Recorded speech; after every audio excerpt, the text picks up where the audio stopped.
What is going on, everybody? In this video, I'm going to be going through my top 10 best bets for week 8 of college football. Before we get into my bets this week, let's look at how I did last week. Overall, with my top 10 best bets, I went 6 and 4, so I finished above 500. And just a disclaimer, these are only for entertainment purposes. Bet at your own risk and be smart. But anyways, without further ado, let's get into my top 10 bets for this upcoming week. Starting off at number 10, I have Washington plus 5.5 on the road at Michigan. This game will be played Saturday, 12 p.m. Eastern Time. I really think this is an underrated Washington team. It is so disrespectful that they are not in the top 25. They have handled everybody outside of Ohio State. They struggled against a solid Maryland team. They had to travel across the country. They were down 20-0, but they came back and won that game. Jamal Williams has really stepped it up, and that offense went off against Rutgers. So I think they have some great momentum. Like I said, their only losses to Ohio State. And I just don't think Michigan is that great of a team this year. Washington has not been the best road team, but I really like their talent to get this win on the road. I think Jamal Williams will be good enough. So not only am I taking Washington plus 5.5, but give me Washington 27-24, and I have the under for this game. I'm taking the over 47.5 for Minnesota versus Nebraska, Friday 8 p.m. Eastern Time. With how Nebraska's offense has been playing lately, they will probably put up 30 points again. And Minnesota, if they score enough points, the over should hit in this game. I expect some points to be scored. I really trust Dylan Raiola and that Nebraska offense. They have turned up lately. Minnesota's a good defensive team, but they're not great. They might be able to run the ball and keep it close at home. Nebraska might struggle on the road. With Darius Taylor back, this Minnesota rushing attack could be really good at home. Ultimately, I am going to take Nebraska 31-21. I do have Nebraska minus 5.5, and I have the over 47.5 as my best bet for this game. I have number 8 Oregon minus 15.5 on the road at Rutgers, Saturday 6:30 p.m. Eastern Time. Maybe Oregon has some jet lag, kind of like Penn State did after they lost to Oregon, but really I still think this is a very good and talented Oregon team. They got caught off guard off of a bye week against an elite Indiana defense. Oregon has still looked very good this year. They just need to get their playmakers the ball, and Rutgers does not have the defensive line that can bully Oregon's offensive line like Indiana. Oregon has too much talent, and Rutgers has had one of the worst secondaries in the Power 4. They have been so bad defensively. They've been giving up 30, even 40 points to Big Ten offenses. Oregon might start slow in this game. It is a road game, but ultimately, I do like them to cover the spread. 15.5 is not too high of a spread. If it was in the 20s, maybe not. But regardless, I like Oregon big in this game, 38-10. I like Oregon minus 15.5 as my best bet, and I have the under for this game. I'm taking the over 68.5 for North Texas versus UTSA.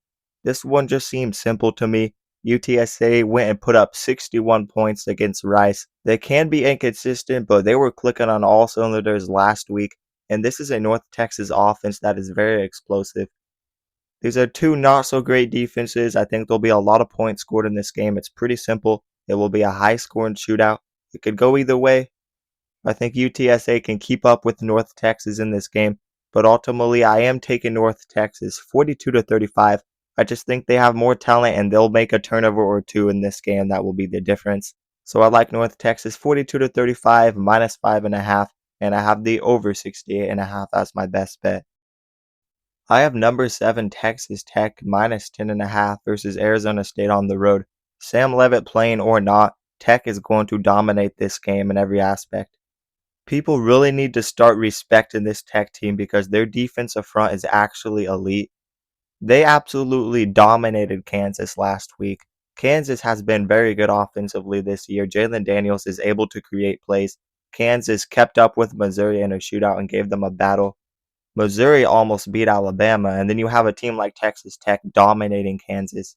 I think this just goes to show how undervalued a team like Texas Tech is, and the AP poll continues to overrank teams like Alabama, Tennessee, and Georgia out of the SEC. Tech is legit. Their defensive line is legit. Their offensive line is legit. Arizona State's not as good as they were last year. Sam Leavitt playing or not, Tech is going to win this game big. We saw what Utah did to Arizona State without Sam Leavitt, and Arizona State has not looked great this year even with Sam Leavitt. It's really Sam Leavitt and Jordan Tyson offensively. They've ran the ball pretty well, but they don't have Scatabo anymore. This is an elite defensive line that will be able to at least contain that rushing attack. Give me Texas Tech 38-14, minus 10.5 as my best bet, and I have the over. I have number 4 Texas A&M minus 7.5 on the road at Arkansas Saturday 3:30 p.m. Eastern Time. This is not a trap game in my eyes at all. I know it will be a road test. A&M is starting a tough road stretch coming up, but they are going to win this game big with game control, with that dominant Russian attack. Yes, Arkansas competed with Tennessee after they fired their head coach, but that doesn't surprise me at all. That is just how bad that Tennessee defense has been. We saw what Notre Dame did to Arkansas. I think it could be a similar type of game.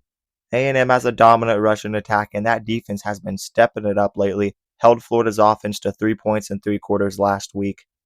A&M is a complete and legit team, and Arkansas just doesn't have what it takes in this game. I like A&M to win this game big, 41-17, minus 7.5, and I have the under. Arkansas will come back down to earth in this game, playing a better defense. I have the under 42.5 for South Carolina versus number 14 Oklahoma. You talk about two offenses that haven't been able to score points and two defenses that have been really good, especially Oklahoma's. Really, I expect this to be a low scoring, grinded out game. I've been confident betting these unders in SEC games with teams like LSU, Texas, and Oklahoma, defenses that have just been stellar and offenses that really can't score. That is just how it's been. The winner of this game will win this game because of the defense. And ultimately, I expect a Oklahoma bounce back in this game. Hopefully, Mateer can be a little bit more healthy because if Mateer doesn't play a good game, I think they have a shot to get upset. South Carolina is not an easy test on the road. They are desperate for a win right now. And Sellers is such a good quarterback. But ultimately, give me Oklahoma to get it done 20-14, minus 4.5, and I have the under as my best bet for this game. I have number 5 Ole Miss plus 6.5 on the road at number 9 Georgia Saturday 3:30 p.m. Eastern Time. Kirby Smart is 1-2 against Ole Miss. We saw what Kirby Smart did to Ole Miss a few years back with that dominant Georgia team, but this is not the same Georgia team. We saw what Ole Miss did to them last year, beating them 28-10 at home, and I think Georgia's offense is even worse this year. The refs helped them to win that game against Auburn. The referees or not, Georgia should not be struggling that much with Auburn. They were down 10-0. They had to do a lot to get back into that game. They lost to an inconsistent Alabama, haven't been able to beat them. Yes, they did beat Tennessee, scoring 44, but Tennessee's defense is terrible. Georgia is not that good this year. Their offense is even worse. The offensive line has showed its issues, and the defense isn't elite either. Ultimately, I think this will be a lower scoring battle. Georgia's defense will fight at home. Georgia has been dominant at home, but that home winning streak came to an end. And when I just look at these teams on paper, their rosters, Ole Miss looks like the much better team. They have the better quarterback, they have the better talent offensively, and I think their defense could get the job done. Give me Ole Miss 24-17.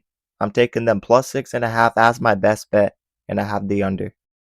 I'm taking the under 48.5 for the game between number 17 Vanderbilt and number 10 LSU, Saturday 12 p.m. Eastern Time.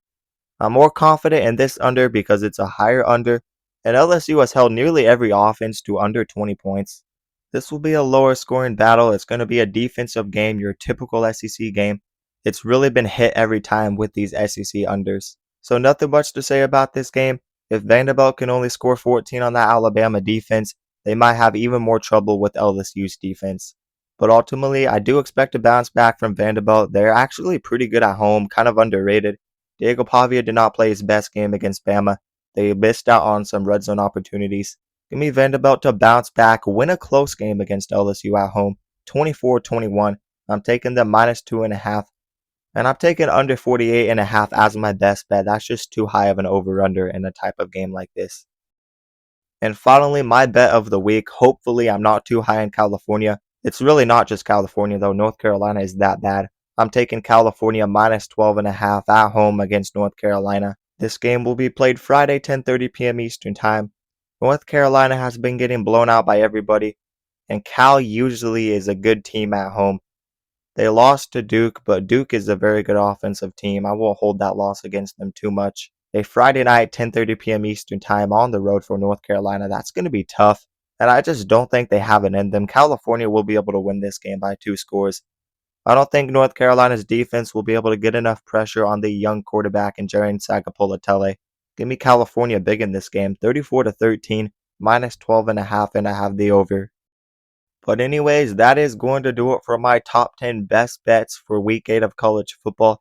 You guys leave your thoughts and predictions down in the comments below. And let me remind you guys to like the video and also subscribe to the channel and turn on notifications so you never miss an upload. And if you guys love college football, then you'll love this channel because we upload a ton of college football content and we basically cover everything on this channel. So definitely consider subscribing and also consider checking out my socials down in the description below. But that is going to do it, guys, and peace out.